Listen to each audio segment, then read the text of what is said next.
Jen Lask. We begin with breaking news. The Big Ten Conference is canceling the rest of the men's basketball tournament effective immediately. It's the latest sporting event to be canceled or suspended in response to the coronavirus. WCIA 3's Andy Olson joins us in the newsroom. Andy, what are officials saying? And before we get to this next story, we do have an update on the Michael Henslick trial. Aaron Eads is reporting that the state's rebuttal is over and the jury is now off to deliberate on this. Again, he is charged with the rape and murder of Holly Cassano, and we will have much more on this online and on WCIA 3 News later. It's been a steady stream of traffic, especially in the kids area. Police told me that a car crashed around 2:30 this morning into this signal cabinet here, knocking out the power. So what they have done as crews are working on that is they've set up these temporary stop signs. Well, you can see the street lights have been shaking. Our own van was shaking while it was parked here earlier this morning. And if you're going to be out on the road, you'll need to have both hands on the wheels today. It's been a waiting game for Clark because the storm essentially parked itself over the Bahamas on Monday. If these were your taxes and you were expecting to get this much in return, in reality, you may have been walking away with this much. This might be one of the last times that you see cars waiting over here for the freight train. I'm pretty tired. I might need a break from reporting. I'm just kidding. I'm fine. I'm definitely not working out as hard as everyone else here. I was out there this morning in Monticello, so I'm really glad that it's going to be warming up because it was cold out there. Danville police say they've arrested a man for murder after a January home invasion turned deadly.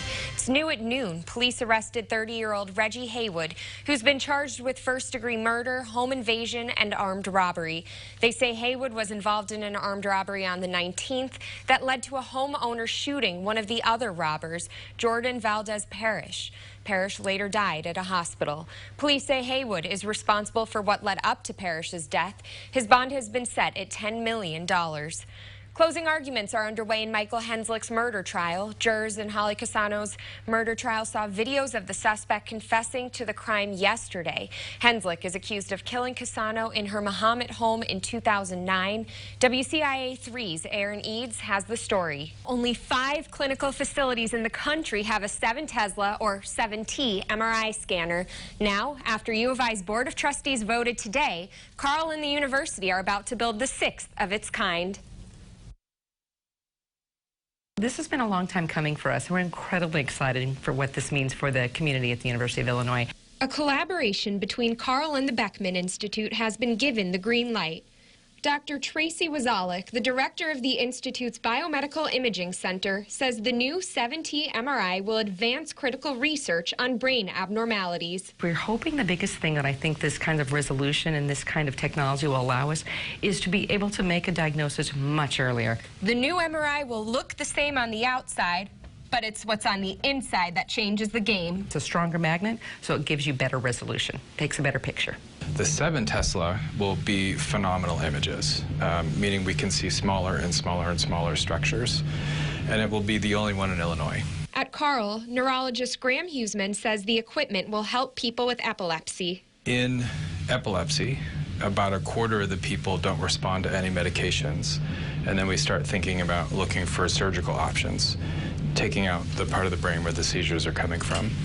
And the tricky part about that is finding which part of the brain. Huseman says 1 in 22 people will be diagnosed with epilepsy. The most devastating part about having epilepsy is really the unpredictability of it. If you have a seizure more frequent than every 6 months, you can't drive. That really limits what you can do, especially if you live in a rural area. He says he's already taking calls from hospitals throughout the state asking to use the MRI for patients with seizures. There's excitement not just here, but also in the whole state for this machine. The new MRI scanner is so big that it has to be built within its space. It could take up to 18 months until it's completed. From stop and go to knit and purl, Bismarck Henning's crossing guard is giving back. Here's a look at how her lifelong hobby is warming heads and hearts. At the corner of Holloway and Chicago, Jane Kress stands guard. Hi, Charlotte. Hi, Cody. Hi, baby. Watching over Bismarck Henning's youngest students for roughly 25 years. You have a great day, sweetheart. My husband will say, Someone will ask us, how many kids do you have? And he'll say, we have one, but she has 300. Every day, she sends her kids to class with high fives, hugs, and a message. Miss Jane loves you. But that's not the only way she protects them. All the preschoolers are sporting brand new hats. Jane made that. Thanks to Miss Jane. Let's make my ears a little bit warm. Every hat custom made with care. What does it have there? Every single hat is a different color, and then we put colorful pom-poms on them, and we sewed a little button with their initial on it, so each kid would be special and know how much we love them with a little heart-shaped button on the top of it. Miss Jane's teacher, her mother, She was easy to teach. who shares her love of giving back. My friend said, "How did you get into that?" And I said, "I volunteered."